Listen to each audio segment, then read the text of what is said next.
First, let's start with this case. My husband and I welcomed our first child this year, so we decided to stay home for Christmas and host both of our families. Typically, we spend Christmas with his family and then celebrate with mine. In my family, each nuclear family opens gifts on their own in the morning and then gathers with extended relatives later in the day for a meal, without exchanging more gifts. However, my husband's family has a very different tradition.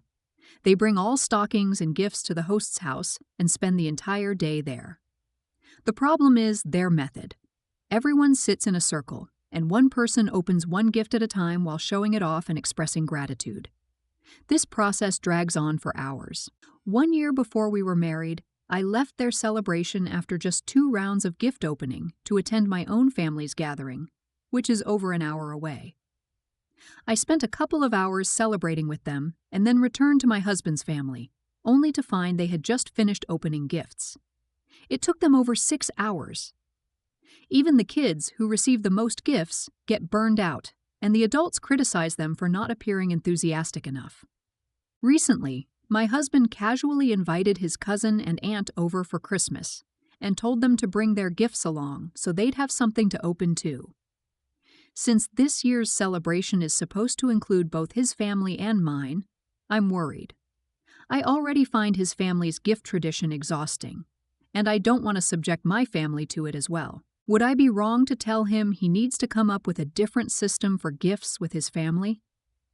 I don't want to spend hours sitting in a circle opening gifts one at a time, especially with both families involved. Let's start judging. The tradition isn't ridiculous, but the time committed to it is. 6 hours, and now it will be your family too? This is how you have to frame it. Their way of doing it will simply take too long. Maybe every family takes a turn, as in everyone, parents and kids, open a gift in their turn. That should be 3, 4, 5 people at a time, especially as this isn't how your family does it.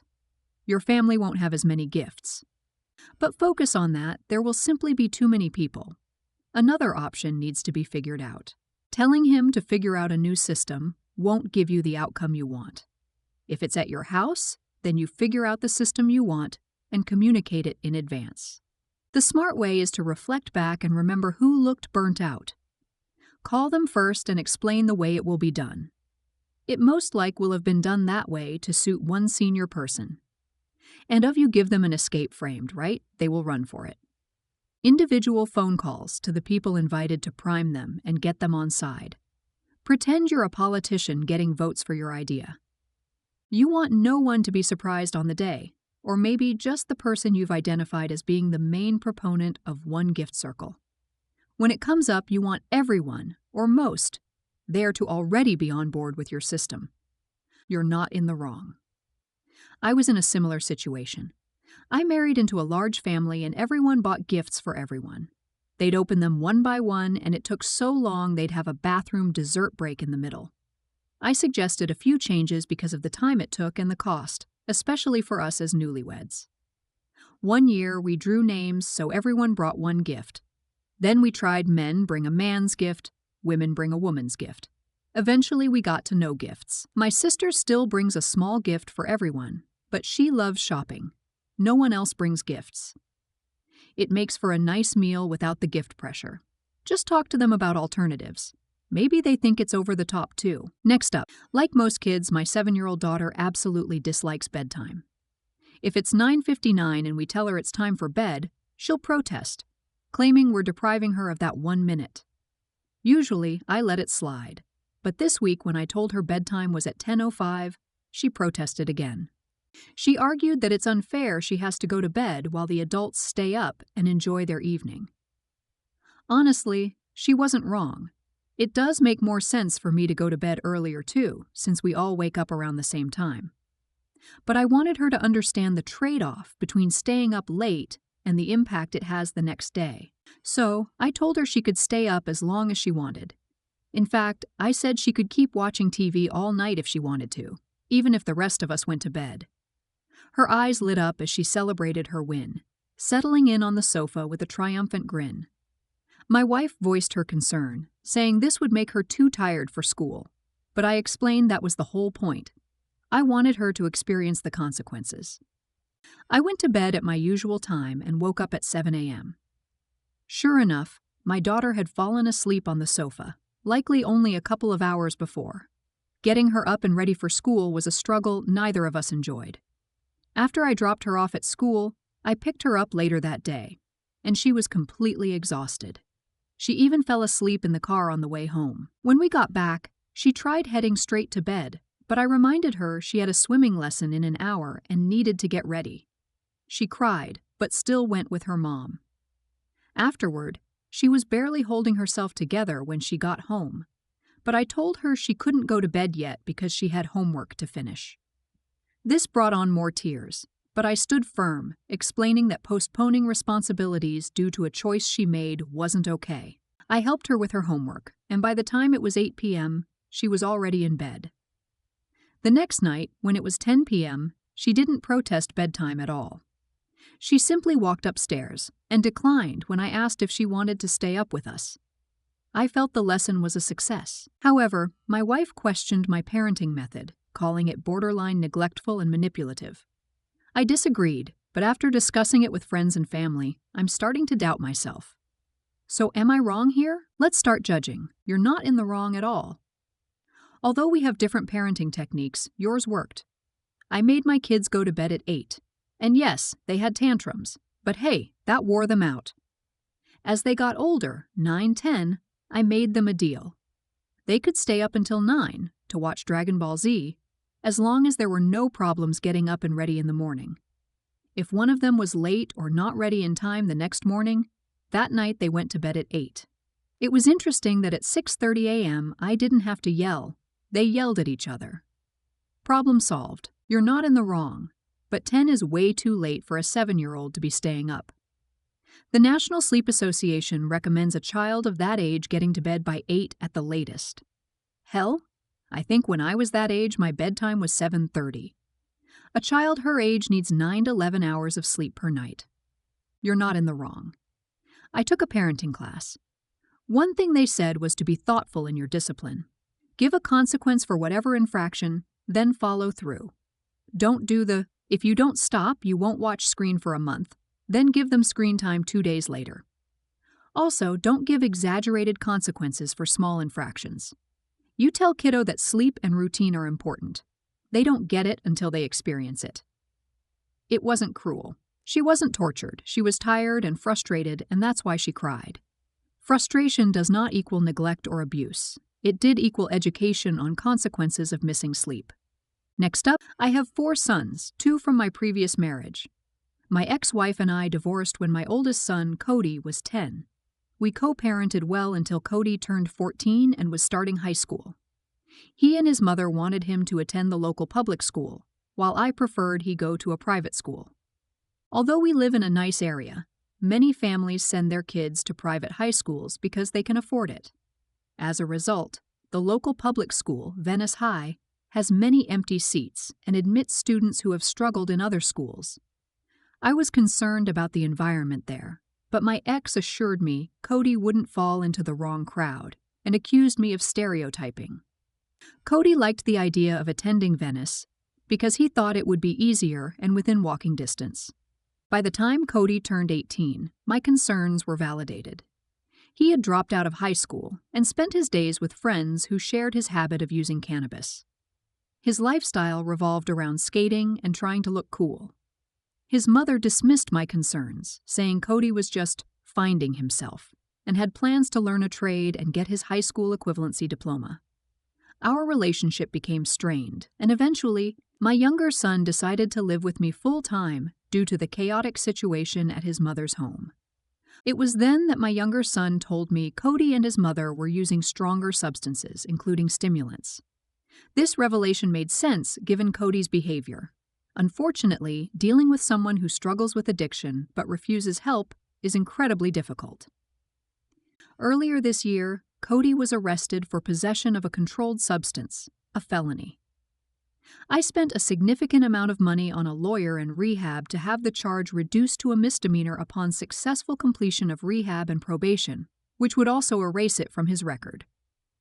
He received a 1-month suspended sentence on the condition that he avoided any further felony charges. Cody was close to completing the program and probation when he was caught with the same substance again, shortly after visiting his mother. Although he hasn't spent a night in jail yet, he was always cited and released. He will now have to serve the 30-day sentence from his first charge. While a lawyer could potentially reduce the new charge to a misdemeanor, the court date is in 2 weeks, and a public defender wouldn't have enough time to resolve it before Cody surrenders. I've decided not to intervene this time. While my ex and Cody are pleading for me to help again, I believe he needs to face the consequences of his actions. Letting him go to jail is a difficult decision, but I feel it's the best course of action. Let's start judging. You're not in the wrong. I went through a similar experience with one of my own children. 10 days in jail and 90 days in a state-mandated rehab program. That experience was what turned them around, and it's now been 3 years of sobriety and a whole new life. They have to sit at the bottom of the well for a while before they're ready to start climbing out. And even then, they have to do the work. Don't send your kid to a spa rehab center. Send them somewhere that will make them do the hard work. Best of luck to you and to your son. You're in the wrong for thinking there's more drugs in public school. You're a huge snob, and you probably wouldn't let Cody sit in jail if he'd went to the private school of your choice. You're only letting him sit in jail for 30 days, during a pandemic where people in prison and jails are dying at an insane rate, because you think he'd magically not use drugs if he went to your status symbol school. Nope. Cody would still be hooked on drugs. I mean, seriously? You think a bunch of spoiled, entitled private school kids don't use drugs and laze around? Everyone sucks. You make a point to state that the school was ghetto. Judging by how people use that word, you likely mean that it has black and brown students. Says a lot about you. You tell the story of your son's downward spiral, like some outside observer, and not, his father. Mom was clearly a bad influence. But so were you, considering that you were essentially an absentee parent to your eldest son. It's clear you don't really care that much about Cody, because you would have tried to intervene sooner if you did. It seems like you wanted to be Mr. I told you so, rather than being a good father. Next up, 30-year-old woman, got into a major argument with my parents today because they decided, without consulting me, to replace all the windows and interior doors in the house I purchased. They don't live with me, and they didn't ask me about the designs or whether I even wanted the changes. The decision was already made, and the materials are scheduled to be delivered next week. When I confronted them, they called me ungrateful and said I don't know anything about life. They told me to stop complaining and accept it since they're paying for it. However, I never asked for this, nor did I want the doors replaced right now. The house is currently undergoing major renovations, including removing the flooring and bathroom tiles, which creates a lot of dust and mess. I would have preferred to keep the old doors for now, as I wouldn't have to worry about damaging them. When I arrived at the house today, I discovered they had already thrown out all the interior doors into a garbage container. They seem to think that just because they're spending money on this, I should be grateful and accept it without question. While I acknowledge this is a generous gift, I believe they've crossed a line by making such major changes without my consent. Additional context: one, in our family, it's normal for everyone to have keys to each other's homes. My parents and siblings all have keys to my house, just as I have keys to theirs. However, while my siblings and I never visit unannounced or without permission, my parents don't follow the same rule. 2. Only the interior doors were thrown out, but my parents also removed the door handles and hinges because their friend liked the vintage style and wanted them. 3. I don't know the contractors they hired, and my parents refused to give me their information, so I can't cancel the order. They apparently ordered the windows weeks ago, but only told me recently when they informed me about the delivery.